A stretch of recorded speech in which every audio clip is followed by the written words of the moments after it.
Welcome to our channel. Today we're going to show you how to build your own birdhouse from scratch.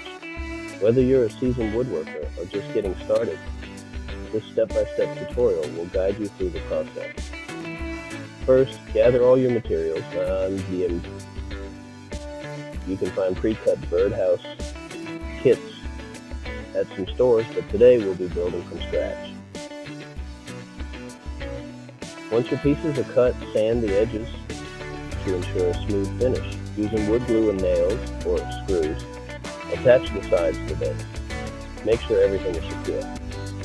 Next, attach the roof to the birdhouse. This will protect our avian friends from the elements. Now, drill a small hole near the top of the front piece. This will serve as the entryway for the birds. Lastly, add any finishing touches like paint or varnish to weatherproof your birdhouse.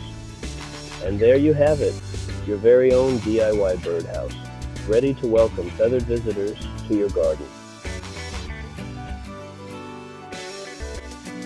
Thanks for watching. Don't forget to like, comment, and subscribe for more DIY projects like this one. See you next time.